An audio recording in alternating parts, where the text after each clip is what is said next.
গায়েবী সম্পদের মালিক হওয়ার জন্য 4টি সূরা একসাথে পাঠ করবেন। নবীজি বলেন আল্লাহ পাক তাকে গায়েবী ধন সম্পদ দান করবে এবং গায়েবী সাহায্য দান করবে। অবাক করা একটা হাদিস, তিরমিজি শরীফের 2895 নম্বর হাদিস। আনাস ইবনে মালিক রাদিয়াল্লাহু তাআলা আনহু হাদিসটা বর্ণনা করেছেন। আমরা ধন সম্পদ বৃদ্ধি করার জন্য কত মানুষের কাছে বিভিন্ন ভাবে বিভিন্ন পন্থায় ধন্না দেই, অথচ নবীজি সাল্লাল্লাহু আলাইহি ওয়াসাল্লাম বলছেন এই 4টি সূরা তুমি একত্রে পাঠ করো, আমার আল্লাহ তোমাকে প্রকাশ্য সম্পদের মালিক বানিয়ে দিবে। হযরত আনাস রাদিয়াল্লাহু তাআলা আনহু বর্ণনা করেন, আন্না রাসূলুল্লাহ সাল্লাল্লাহু আলাইহি ওয়াসাল্লাম ক্বালা লিরাজুলিন মিন আসহাবি, নবীজি সাল্লাল্লাহু আলাইহি ওয়াসাল্লামের কাছে একজন সাহাবী আসলেন। নবীজি তাকে জিজ্ঞাসা করলেন, হাল তাজাওয়াজনা ইয়া ফুলান, হে ফুলান তুমি কি বিবাহ করেছো? তিনি বলছেন, ক্বালা লা ইয়া রাসূলুল্লাহ, আমি বিবাহ করি নাই। আল্লাহি, আল্লাহর কসম করে বলছি ইয়া রাসূলুল্লাহ, আমি এতটা দরিদ্র, আমি এতটা গরীব, আমি বিয়ে করব এরকম কোন সম্পদ ধন সম্পদ আমার কাছে নাই। নবীজি সাল্লাল্লাহু আলাইহি ওয়াসাল্লাম বলছেন, তুমি এতটা দরিদ্র যে তোমার কাছে বিবাহের কোনো মাল নেই? তিনি বলছেন, ইয়া রাসূলুল্লাহ, হ্যাঁ আমি এতটাই গরীব, আল্লাহি, আল্লাহর কসম করে বলছি। নবীজি বলছেন, ক্বালা আলাইসা মাআকা কুল হু আল্লাহু আহাদ, হে সাহাবী তুমি কি কুল হু আল্লাহু আহাদ আল্লাহুস সামাদ লাম ইয়ালিদ ওয়া লাম ইউলাদ ওয়া লাম ইয়াকুল লাহু কুফুয়ান আহাদ, এই সূরাটি তুমি পারো না? তিনি বলছেন, ক্বালা বালা ইয়া রাসূলুল্লাহ, এই সূরাটি তো আমি পারি।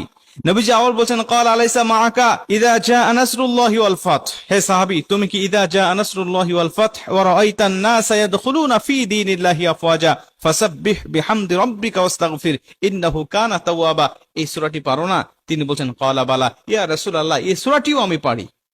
নবীজি আবারও জিজ্ঞাসা করছেন, ক্বালা আলাইসা মাআকা কুল ইয়া আইয়ুহাল কাফিরুন, হে সাহাবী তুমি কি কুল ইয়া আইয়ুহাল কাফিরুন লা আ'বুদু মা তা'বুদুন, এই সূরা কাফিরুনটা কি তুমি পারো না? তিনি বলেন, ক্বালা বালা ইয়া রাসূলুল্লাহ, হ্যাঁ আমি এই সূরাটিও পারি। নবীজি সাল্লাল্লাহু আলাইহি ওয়াসাল্লাম আবারও জিজ্ঞাসা করেন, ক্বালা আলাইসা মাআকা, হে সাহাবী ইযা সুলসিলাতিল আরদু জিলজালাহা, এই সূরাটি কি তুমি পারো না? তিনি বলছেন, ইয়া রাসূলুল্লাহ, এই সূরাটিও তো আমি পারি।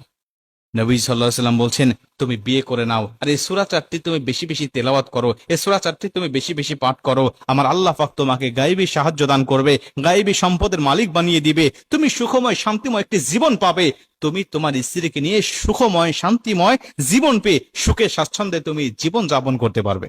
এজন্য আমি আপনাদেরকে বলি, অনেকেই বলে চাকরি বাকরি পাবো, বিবাহ বন্ধনে আবদ্ধ তারপরে হব, এখন হব না।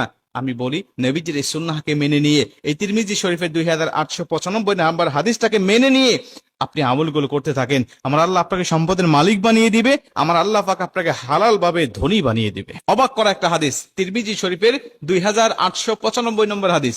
আনাস ইবনে মালিক রাদিয়াল্লাহু তাআলা আনহু হাদিসটা বর্ণনা করেছেন। আমরা ধন সম্পদ বৃদ্ধি করার জন্য কত মানুষের কাছে বিভিন্ন ভাবে বিভিন্ন পন্থায় ধন্না দেই, অথচ নবীজি সাল্লাল্লাহু আলাইহি ওয়াসাল্লাম বলছেন এই 4টি